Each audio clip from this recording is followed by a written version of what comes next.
Msimu wa 2016-17 wekundu wa Msimbazi Simba ilikuwa ndio mwanzo wa safari yao ya mafanikio ya kutoa ubingwa wa ligi kuu Tanzania bara mara 4 mfululizo, lakini pia kufika mbali zaidi katika michuano ya klabu ya CAF, hususan ligi ya mabingwa barani Afrika. Sasa katika msimu huo ilikuwa nini? Kwamba ni msimu ambao Simba walimaliza bila ya taji la ligi kuu Tanzania bara, lakini walitoa ubingwa wa kombe la shirikisho ambalo hivi sasa ndio hili la benki ya CRDB kwa kuwafunga Mbao wakati huo mabao 2-1.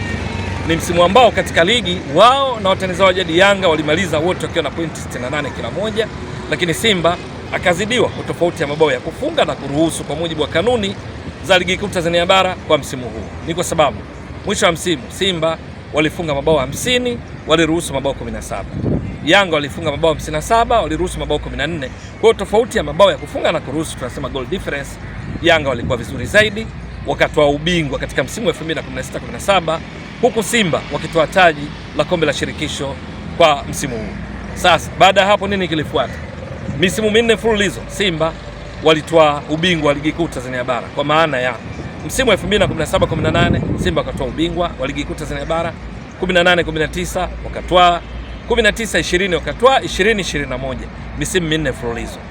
Lakini ukiangalia kwenye kombe la shirikisho la benki ya CRDB kuanzia msimu wa 2016-17 kilichofuata ni kwamba Simba wakajiwekea rekodi nyingine kwamba kila fainali waliofika kwenye michuano hii wakatoa ubingwa.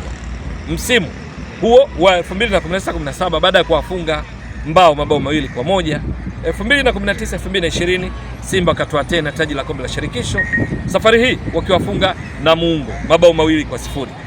2020-2021 wakalitoa tena wakiwafunga watani zao jadi Yanga kwenye mechi ya fainali iliyochezwa pale kwenye uwanja wa Lake Tanganyika mkoani Kigoma, mechi ambayo inakumbukwa vizuri. Yanga walimaliza pungufu baada ya kiungo wao wa kimataifa kutoka Jamhuri ya Kidemokrasia ya Kongo Mukoko Tonombe kuonyeshwa kadi nyekundu kwa kumfanyia madhambi John Boko.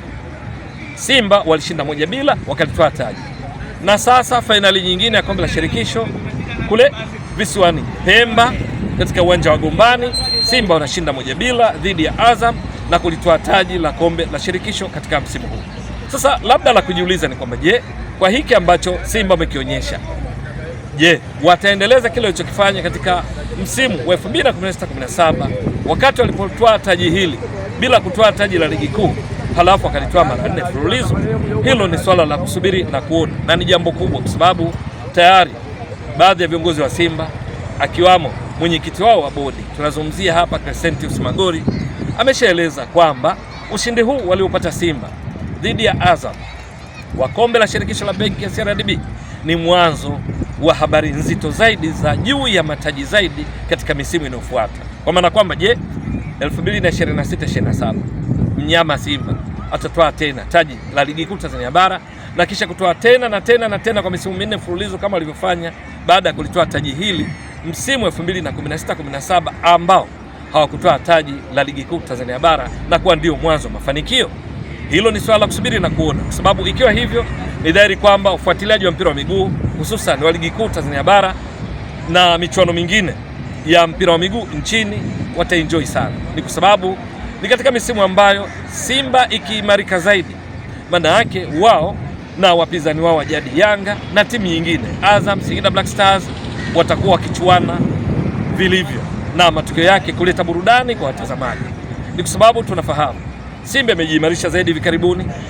Usajili wake wakati wa dirisha dogo kina Libase Gay, Anise Ura, Mwamba Lusaka, Cletus Chota Chama aliyerejea katika kikosi hicho, lakini unazungumzia Dickson Kibabagi, mabeki kama Ishmael Olivier Ture, golikipa Mahamadou Tanja Jibo. Simba wanaonekana kuimarika zaidi, na ndio maana ikushangaza kuona msimu huu wakiondoka na taji walau la kombe la shirikisho la benki ya CRDB ambalo hawakuwa wamelitoa katika misimu 4 mfululizo, likiangukia mikononi mwa watani zao jadi Yanga. Lakini pia Simba wametoa taji la kombe la muungano ambalo msimu uliopita lilitwaliwa na watani zao jadi Yanga. Je, wataendeleza hiki walichokionyesha katika kombe la shirikisho na kufanya paredi babu kubwa lililohitimishwa kwenye viwanja vya Coco Beach hapa jijini Dar es Salaam? Itakuwa vipi katika msimu ujao? Kocha Steve Barker atakuja na maajabu yapi kuifanya Simba iimarike zaidi na kutoa ushindani wa kutosha, hususan katika michuano ya kimataifa kama ligi ya mabingwa barani Afrika ambayo tayari wameshapata tiketi yake. Ni swala la kusubiri na kuona. Mtazamaji wa Mbwaduke Stats Sport Next Level, endelea kuunga mkono channel hii kwa kuhakikisha una subscribe, una share, una like na kucomment. Mwasishaji wako ni mimi Ramadhani Mbwaduke almaarufu kama Mzee wa Data. Shukrani jazila. Bye. Msimu wa 2016-17 wekundu wa Msimbazi Simba ilikuwa ndio mwanzo wa safari yao ya mafanikio ya kutoa ubingwa wa ligi kuu Tanzania bara mara 4 mfululizo, lakini pia kufika mbali zaidi katika michuano ya klabu ya CAF, hususan ligi ya mabingwa barani Afrika. Sasa katika msimu huo ilikuwa nini? Kwamba ni msimu ambao Simba walimaliza bila ya taji la ligi kuu Tanzania bara, lakini walitoa ubingwa wa kombe la shirikisho ambalo hivi sasa ndio hili la benki ya CRDB kwa kuwafunga Mbao wakati huo mabao 2-1. Ni msimu ambao katika ligi wao na watani zao jadi Yanga walimaliza wote wakiwa na pointi 68 kila moja, lakini Simba akazidiwa kwa tofauti ya mabao ya kufunga na kuruhusu kwa mujibu wa kanuni za ligi kuu Tanzania bara kwa msimu huu. Ni kwa sababu mwisho wa msimu Simba walifunga mabao 50, waliruhusu mabao 17. Yanga walifunga mabao 57, waliruhusu mabao 14. Kwa hiyo tofauti ya mabao ya kufunga na kuruhusu, tunasema goal difference, Yanga walikuwa vizuri zaidi, wakatoa ubingwa katika msimu wa 2016-17, huku Simba wakitoa taji la kombe la shirikisho kwa msimu huu. Sasa baada ya hapo nini kilifuata? Misimu 4 mfululizo Simba walitoa ubingwa wa ligi kuu Tanzania bara, kwa maana ya msimu wa 2017-18 Simba wakatoa ubingwa wa ligi kuu Tanzania bara, 18-19 wakatoa, 19-20 wakatoa, 20-21, misimu 4 mfululizo. Lakini ukiangalia kwenye kombe la shirikisho la benki ya CRDB kuanzia msimu wa 2016-17, kilichofuata ni kwamba Simba wakajiwekea rekodi nyingine kwamba kila fainali waliofika kwenye michuano hii wakatoa ubingwa. Msimu huo wa 2016-17 baada ya kuwafunga Mbao mabao 2-1, 2019-2020 Simba wakatoa tena taji la kombe la shirikisho, safari hii wakiwafunga Namungo mabao 2-0.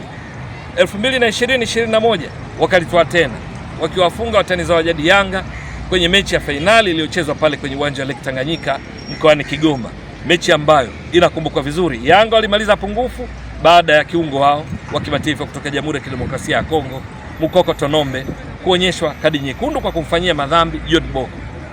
Simba walishinda 1-0 wakalitoa taji. Na sasa fainali nyingine ya kombe la shirikisho kule visiwani Pemba katika uwanja wa Gombani, Simba wanashinda 1-0 dhidi ya Azam na kulitoa taji la kombe la shirikisho katika msimu huu.